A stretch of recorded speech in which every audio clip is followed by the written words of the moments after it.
महाराष्ट्र काय कर्नाटक काय सर्वांनी सबस्क्राईब करा खिलार महाराष्ट्राची शान आणि क्लिक करा बेल आयकॉनवर। एन्जॉय।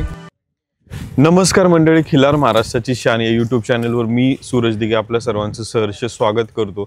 आज महाराष्ट्र कर्नाटकमध्ये जर पाहायला गेलं तर सर्वात टॉपची बैल आज पाहायला मिळतात। जर आपण चॅनलचं काम सुरू केलं 7 वर्षापूर्वी, त्या काळात जर बघितलं तर बैल काही प्रमाणात खिलार हे कमी प्रमाणात होतं, शर्यत बंदीचा काळ होता। पण आजच्या घडीला पाहायला गेलं तर आज प्रत्येक शेतकऱ्याकडे, प्रत्येक वळू मालकाकडे एक नाही तर कमीत कमी 2 ते 4 बैल आज मालक सांभाळत असतात। याचं प्रमुख कारण म्हणजे गायींचं प्रमाण वाढत चाललंय, मागणी वाढत चालली। त्या दृष्टिकोनातून शेतकरी त्यांच्या दावणीला असलेल्या एकाच बैलावरती जास्त लोड येऊ नये याच्यासाठी कमीत कमी 2 ते 4 बैल ते ठेवत असतात। आणि आजच्या या विशेष मुलाखतीतली जर सुरुवात जर आपण एक गोष्ट म्हणलं तर खिलार क्षेत्रातलं सर्वात तरुण व्यक्तिमत्व म्हणलं तर आज आपल्यासोबत जे शेतकरी आहेत, सागर बिराजदार, राहणार मेंढीगिरी, तालुका जत, जिल्हा सांगली। आज या क्षेत्रामध्ये म्हणलं तर बरंचसं म्हणजे तरुण युवक याच्यामध्ये येत आहेत, पण जुने जाणकार की ज्यांच्याकडे बऱ्याच दिवसापासून मोठ्या प्रमाणात वडील असतील, आजोबा असतील की ज्यांच्या माध्यमातून बैल सांभाळत आलेले आहेत। आणि आज संपूर्ण महाराष्ट्र या तरुणाकडे एका म्हणजे एक जातीवंत बैल कशी सांभाळली जातात त्या दृष्टिकोनातून बघतात। सागर नमस्कार। नमस्कार। आम्हाला तुमचं संपूर्ण नाव, गाव, तालुका, जिल्हा आणि कुठे आहे मेंढीगिरी गाव ते सांगा। माझं नाव सागर बिरादार, राहणार मेंढीगिरी, तालुका जत, जिल्हा सांगली। जत तालुक्यापासून 7 किलोमीटर अंतरावर आमचं गाव आणि मळा माझं जत म्हणून 10 किलोमीटर आहे। तुमचं हे मेंढीगिरी कशासाठी प्रसिद्ध, काय इथं देवस्थान किंवा काय काय आम्हाला विशेष काय सांगता? आमचं मेंढीगिरी गाव म्हणजे अगोदर एक ताराबंडी क्षेत्रात बी आमच्या गावात बैल आहे, नाव केलेलं आहे। परत हार्वेस्टिंग मशीन म्हणा, परत वळू क्षेत्रात बी आमचं गाव प्रसिद्ध आहे। सगळीकडे आमचे मेंढीगिरी गाव जत तालुक्यामध्ये प्रसिद्ध आहे। आता इथं आम्ही शेती तुमचं पाहतोय, द्राक्ष असेल, इतर गोष्टी असेल, काय काय पीक या भागात होतं? आमच्या भागात बघा द्राक्षी, गहू, ऊस। पाऊस भरपूर आहे का? पाऊस आहे, पाऊस मीडियम आहे, पण पाणी आहे। सागर, आता आम्ही एक गोष्ट पाहिली तर बरंच दावणीला असलेले जातीवंत बैल असतील तर या गोष्टीमुळे बरंचसं नाव सोशल मीडियावरती आम्ही तुमचं चर्चेत ऐकतो। तर सध्या दावणीला आपल्याला कोणकोणती बैल आहे, किती जाती काय? आपल्याकडे सध्या 3 आहेत, 4 बैल होते। एक श्रीशैल अण्णा दळवाई यांनी नेला 3 बैल सध्या तिकोंडीच्या राजाची पैदास 3 बैल आपल्याकडे आहेत सध्या। हे तिन्ही तिकोंडी राजाचे? तिकोंडीच्या राजाचे 3। ओके, तर प्रत्येक बैलाची आम्हाला विशेष माहिती सांगा। सुरुवात आम्हाला आपण बाजीकडे नंतर येऊ, बाकीच्या बैलांची माहिती द्या। माझ्याकडे अगोदर एक निवर्गी लाईनचं 1-2 बैल होऊन गेलं, निवर्गी लाईनी नंतर एक सिद्धापूर लाईनचा बैल झाला। परत हा तिकोंडीचा राजाचा मुलगा मी एक 14 महिन्याचा वासरू असताना घेतले बुलेट। ते बुलेट बैलाचं सांगायचं म्हटलं की 5 वर्ष झालं डेली बैल गायीसाठी 3,500 गाई रिटर्न केले त्या बैलाकडून। ओके, 3,500 बैलाला वासरं बी चांगल्या पद्धतीनं शर्यतीसाठी वासरं चांगलं पडलेलं आहेत बैलाला। खूप लांबून लांबून गाई येतात त्या बैलाला। त्याचं किती रेट आहे आपण गाई भरण्यासाठी? त्या बैलाला 1500 रुपये घेतो गाई भरायला। आज किती 3,500 गाई भरले, किती वासरं आपल्याला पाहायला मिळतात? आता मला वाटतं साधारणतः 25 ते 30 जत यात्रेमध्ये ह्या बैलांचे वासरू ऐकले। किती वर्ष झाले बैल आता आपल्याकडे? बैल 3रा वर्ष चालू आहे आपल्या पैसे गाईला येऊन। आता अजून एक पुढचा दावणीचा बैल आहे, त्याची माहिती द्या। हे आता नायकू भोसले यांच्याकडून बैल कर्नाटकामध्ये गेला होता, नायकू अप्पा भोसले पावची। परत तिथून आपण कर्नाटकात विजापूर जत्रेमध्ये बैल खरेदी केला। आता मला एक विचारायचं आहे की दावणीला 3-4 बैल ही तिकोंडी लाईनचे आहेत। मला सांगायचं वैशिष्ट्य एवढंच आहे की सर्व लाईनीचं बैल बांधून बघितलं, पण तिकोंडी लाईनीसारखा शेतकऱ्यांचं भलं करणारा लाईन म्हणजे तिकोंडीचा लाईन। ओके, हा, कुठल्याही परिस्थितीत 6 महिन्याचं वासरू लाख रुपयाच्या किमतीला ऐकणार तिकोंडीच्या लाईनीमध्ये। आता तुम्ही म्हणले की शेतकऱ्यांचं भलं करणारी लाईन म्हणजे तिकोंडीची लाईन। भलं म्हणजे नक्की त्याची होणारी वासरे किंवा थोडंसं नाही, काय झालं तिकोंडीच्या लाईनीत सांगायचं वैशिष्ट्य म्हणजे वासरं उगवत्या ताऱ्यासारखंच येणार। ओके, 6 महिन्याचं वासरू 1 लाख रुपयाच्या किमतीने ऐकणार, वासराला जलमताच कांबळ कमी राहणार, कान, शिंग, तोंड सगळं ओरिजिनल असणार। ओके, मग आता तिकोंडी लाईनची होणारी वासरं ही पुढील काळामध्ये कालवड किंवा कोण ही कोणकोणत्या प्रदर्शन, वळू क्षेत्रात कुठे जास्त जातात? सध्या मला वाटतं साधारणतः कर्नाटक, महाराष्ट्र राज्यामध्ये राजाची मुलं तर ठीक आहेत, तिकोंडीच्या बैलाचं तर सध्या आता जुळूक गटामध्ये आले आहेत सगळे बैल। पण मला वाटतं 100-1 बैल असतील राजा फोर्टचे कर्नाटक, महाराष्ट्र राज्यात। ओके, आम्हाला थोडंसं आता इथे ऐकायला आवडेल। आता आम्ही तिकोंडी राजाच्या संदर्भात बरीचशी माहिती याच्या अगोदर दळवाई मामा असतील, बाकी शेतकऱ्यांकडून ऐकली। तुम्ही तिकोंडी राजाकडे कशा दृष्टिकोनातून पाहत होता, काय आज तुमच्या दृष्टिकोनातून तिकोंडी राजा आहे? आम्ही बघण्याचं कारण म्हणजे तसा बैल पुन्हा होणं शक्यच नाही। बैल शरीर बांधा, त्याचं जात, शिंग, तोंड सगळं ओरिजिनल बैल होता तो। तसा बैल पुन्हा होणं शक्य नाही महाराष्ट्रात। आता पाहायला गेलं तर प्रत्येक बैल घडण्यामागे प्रत्येकाचं काही ना काही योगदान असतं. तिकोंडी राजाची आम्ही एक डॉक्युमेंटरी बनवली होती की ज्याच्यामध्ये बरेचसे महाराष्ट्र कर्नाटकातल्या प्रत्येकाच्या दावणीला बैल असताना त्यांनी त्याचं योगदान दिलं. श्रीशैल दळवाई अण्णांच्या इथं बैल आल्यानंतर कशा पद्धतीने तो पुढे जात होता? म्हणजे हारुगिरींच्या अशोकांनापासून असं सगळ्यांच्याकडे 5व्या नंबरला श्रीशैल अण्णाकडे आला बैल आजारपणातून बरा होऊन श्रीशैल अण्णानं कर्नाटक महाराष्ट्र राज्याला बैल दाखवलं साईदातीमध्ये जत यात्रा. ओके, मला वाटतं साधारणतः 2019 मध्ये जत यात्रेला बैल दाखवला. त्याच टायमाला जत यात्रा झाल्यावर एक 8-10 दिवसांना विजापूरच्या यात्रेत पण बैल गेला हो, विजापूर यात्रा पुन्हा बैल चढचणी करून येऊन संपला बैल. ओके, आता सागर आम्हाला एक विचारायचंय. माग आम्ही पाहत असलेला बाजी नावाचा बैल, आम्हाला हा बाजी बैल तुम्ही कुठून घेतला, काय घेतलं याची माहिती द्या. हा बाजी बैल मूळ तळात तिकोंडी राजाचा मुलगा आहे, धुळकेट टाकळीला जन्माला आला होता. ओके, कल्लोळी सावकार यांनी घेतला होता 5,11,000ला 4 महिन्याचा वासरू. ओके, कल्लोळीच्या सावकारकडनं नंदेश्वरचं मेजर घेतली. नंदेश्वरचं मेजर कडून अशोकदादा गायकवाड बलवडी यांनी घेतला. अशोकदादा गायकवाड 14,11,000ला बैल घेतले ही बाजी. ओके, परत त्यांच्याकडून आम्ही सगळीकडे शंख पाटील यांनी नेलं. शंख पाटलांच्याकडून परत दादांनी नेलं. परत त्यांच्याकडून मी आणला बैल बाजी.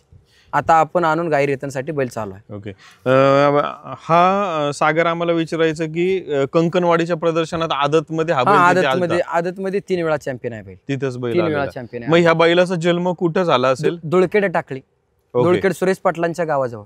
ओके, तिथं झाला. मग त्याच्यानंतर इथं कल्लोळीला आला. 4 महिन्यात असताना कल्लोळी गावाला गेला बैल. आता सागर आम्हाला थोडस या बैलाबद्दल विचारायचं की बरीचशी म्हणजे आता मी डायरेक्ट कॅमेरा समोरच विचारतो तुम्हाला की बाबा या बैलाबद्दल चर्चा ऐकतो की आपण बैल गायला हे होत नाही, तर आता स्वतः मालक तुम्ही आम्हाला शेतकऱ्यांना क्लिअर करा सर्व गोष्टी. कुणी खोट्या बळीला खोट्या सांगण्याला बळी पडू नका. बैल चालू आहे. रोज 3 गायी आपण बैलाकडनं लावतोय का बाजीकडनं. आता तुम्ही बघितलं मगाशी, तुम्ही सुद्धा बघितलं डोळ्यानं. फक्त लोक चर्चा करतात. मी म्हणतोय महाराष्ट्र आणि कर्नाटक राज्यामध्ये सगळ्यांचं भलं करणारा बैल हा बाजी असणार आहे. मला भविष्यात सांगतो, बाजी हा बैलासारखा पुन्हा बैल होणं शक्य नाही. ओके, हा आता किती बी होऊन गेले बैल, ह्या बैलासारखा पुन्हा बैल होणं शक्य नाही. बैल भविष्यात होईल की नाही हे सांगता येत नाही मला, पण बैल आहे तोपर्यंत संधीचं सोनं केलं पाहिजे शेतकऱ्यांनी. ओके, आता बाजी बैल आणून किती महिने झाले? बाजी बैल आणून साधारणतः 10 महिने झाला आपल्यापाशी वासर पडायला. वासर बी 1 नंबर प्रकारचे. किती गाई भरल्या आपण 10 महिन्यात? मला वाटते साधारणतः झाला असणार बऱ्यापैकी गाय. रोज 1-3 गायला होते गाई. काय आम्ही मोफलं नाही. हाईत वयवर सगळं लिहिलेलं. आता बाजीपासून होणारी जी वासरे समजा येणाऱ्या गाई, आता आज आम्ही सकाळी आलेली एक कालवड पण पाहिली.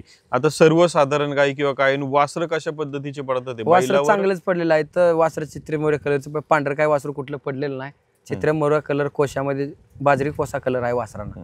आता आम्हाला बाजी तुमच्या दृष्टिकोनातनं बाजीतले विशेष गुण सांगा की त्याच्या शरीर यष्टी सगळं सांगा. बैलाला सांगायचं म्हटलं तर शिंगतोंड 1 नंबरचं आणि कांबळ सर्वात कमी, शरीर बांधा पिळदार.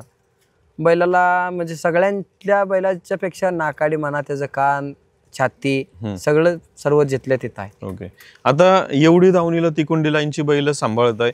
ही बैल सांभाळत असताना यांचा खुराक, व्यायाम आम्ही सकाळपासून बघतो की तुमचं वैरण असेल किंवा आल्यापासून बैल धुणं असेल, तुमच्या घरातली आई असतील, वडील असतील, सगळ्यांचं कामकाज चालू असलेलं बघितलं. कशा पद्धतीने असतो दिवसाचा दिनक्रम तुमचा? सगळ्यांचा आता काय ते रोज त्यांना लागतंय खुराक. रोज बैलाला 4 बैल आहेत, वासरू धरून 4 आहेत. रोज तिचं काय विचार करत नाही. फायद्यासाठी काय आपण केला नाही, फक्त एक नादासाठी केलं. बाबा आपल्याला नवीन ओळख तयार करायचं होतं दोन्ही राज्यामध्ये, म्हणजे खिलार क्षेत्रामध्ये एक नवीन ओळख घडवायचं होतं.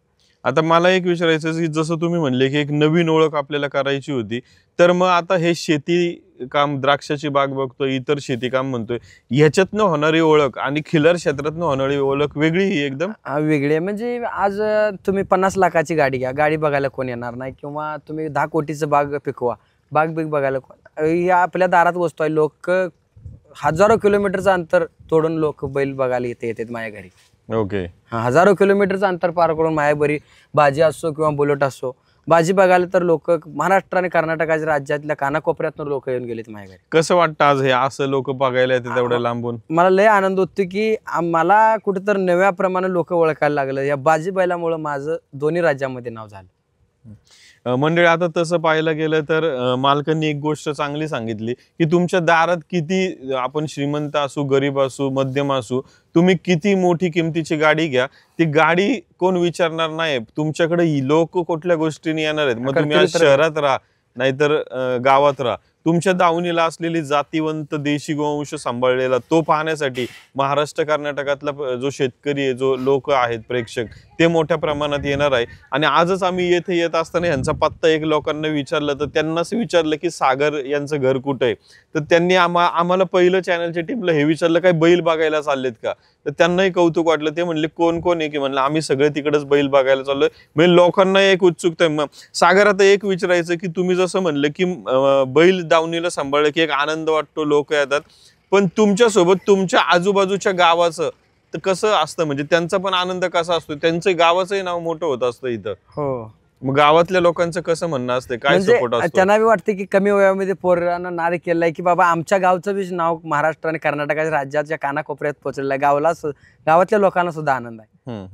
आणि आज जर पाहिलं गेलं तर हे एवढी मोठी बैल सांभाळायची, आता बाजीचा स्पेशल खुराक किंवा व्यायाम काय काय त्याचं, बाजीचं स्पेशल बाजीला म्हणलं तर आता त्या बैलाला रोज 1-2 लिटर दूध आहे. ओके. आणि खुराक वगैरे सगळं आता काय त्याला काय लागेल ते आपण घालतोय. दोन्ही टाइम बैलाला असते खुराक. आता ह्या तुमच्या दावणीला असल्या 3-4 बैलांपैकी सगळ्यात प्रत्येक बैलाचं विशेष वेगळे पण काय, आता कोसा पाहतोय, बाजी पाहतोय, आणि सगळी तिकोंडी लाईनची जे, मग आम्ही असं म्हणू की सगळ्यांची शरीर यष्टी सेम आहे किंवा काय, पण काहीतरी वेगळे पण असेल. नाही, तसं बघायला गेलं सगळ्यात बैल उजवा बाजी आहे. म्हणजे सगळ्यात म्हणजे त्या बैलाला जोड नाही महाराष्ट्र आणि कर्नाटक राज्यामध्ये. बैल सध्या सगळ्यात उजवा आहे. तसं मला त्या बैलाला आम्ही लोड देत नाही, रोज 3च गायला आहोत. म्हणजे भविष्यात त्याचा अजून आम्हाला पैदास भरपूर करायचा आहे महाराष्ट्र आणि कर्नाटक राज्यामध्ये. त्याच्यामुळे शेतकऱ्यांचा फायदा झाला पाहिजे, होणाऱ्या किंवा व्यापारी लोकांचा म्हणा. आता उदाहरणार्थ मला वाटतंय अथनीचं सिद्धू वगैरे बारामतीतून 2.25 लाख रुपयाला बाजी 4 महिन्याचं वासरू खरेदी केले परवा. आणि कलोळीत सावकार आहेत ते 1,80,000 3 महिन्याचं वासरू मी आणलं होतं, माझ्याकडून 2,11,000 नेलं. ओके. हा, बाजीचं वासरू लाख रुपयाच्या आत कुठलं, म्हणजे 3-4 महिन्यात लाखाच्या आतनं कुठलं ऐकलं. तर मंडळी, या मुलाखतीच्या माध्यमातून एक गोष्ट आवर्जून सांगायला आवडेल, आणि या शेतकऱ्यांनी पण सांगितली की आज बरीचशी जी जुन्या काळातली टॉपची बैल आहे त्यातला आज एक टॉपचं बैल, जसं सागर यांनी सांगितलं की दावणीला 3-4 बैल आहे, पण बाजी सगळ्यांना उजवा बैल आहे, की ज्या बाजीची पैदाशी आवर्जून महाराष्ट्र कर्नाटकमध्ये मोठ्या प्रमाणात झाली पाहिजे. आणि त्यांनी बैलाचं वेगळेपण पण सांगितलं, शिंग असेल, तोंड असेल, सर्वात महत्वाचं तोंडाने देखणा किंवा कांबळ नाही, शिंग, या सर्वच बाबतीत सरस असा बैल आहे. आवर्जून शेतकऱ्यांनी या बैलाकडे आपली गाय भरली पाहिजे. आणि ज्या पद्धतीने त्या बैलाची वासरांची विक्री मोठ्या किमतीला होते, आणि यांनी एक गोष्ट चांगली सांगितली की तिकोंडी लाईननी महाराष्ट्र कर्नाटकातल्या प्रत्येक शेतकऱ्याचं सर्वात मोठं भलं करण्याचं काम. आणि आज सर्वात मोठी जर वासरं आज महाराष्ट्र कर्नाटकमध्ये जर कोणाची पाहायला मिळत असेल तर ती तिकोंडी लाईनची पाहायला मिळतात. सागर, आम्हाला आता परत एकदा थोडंसं इथे यायचं असेल गाय घेऊन तर ते सांगा, आणि तुमचं नाव, गाव, फोन नंबर परत एकदा सांगा. माझं नाव सागर बिरादार, राहणार मेंढीगिरी, तालुका जत. मेंढीगिरी गावातून 2 किलोमीटर अंतरावर आपलं घर आहे. म्हणजे किरणगी वस्ती म्हणलं की कोणी बी सांगतंय. गावातून 2 किलोमीटर अंतरावर आलं की. Mobile number 7038357754. सागर, आता एक शेवटचा प्रश्न. आता एवढे वर्ष बैल सांभाळताय, वडील असतील, आजोबा असतील, पण आत्ताच्या काही मागील 5-6 वर्ष किंवा 10 वर्षापूर्वीचं खिलरचं आयुष्य आणि आत्ता आपलं इथून पुढचं कसा फरक आहे, किंवा काय खिलरची ग्रोथ चालू आहे? आपल्याकडे पहिलं बैल होतं, पण एवढं म्हणजे असा बैल कधी घडला नाही आपल्याकडं. असं तिकोंडी लाईनसारखा बैल कधी घडला नाही. सांगायचं मला एवढाच आनंद मला एवढाच वाटतोय की बाबा तिकोंडीच्या लाईन राजाच्या म्हणजे लाईन सारखा बैल पुन्हा होणं शक्य नाही, राजासारखा बैल पुन्हा होणं शक्य नाही. ओके.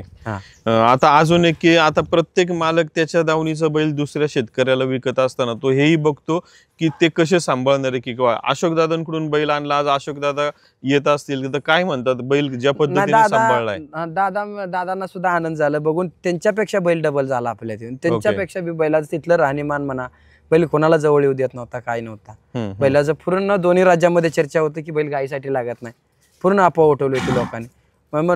मी आपण म्हणजे ती बैल आपण त्याचं एक महाराष्ट्राला राजासारखं नवी ओळख दाखवण्यासाठीच आपण बैल घेतला. ओके. ओके. राजा कसा महाराष्ट्रात आणि कर्नाटकात नव्या ओळख निर्माण केला तिकोंडी, तसं ती बाजीचं एक दिवस नक्की होणार महाराष्ट्र आणि कर्नाटक राज्यात नवी ओळख.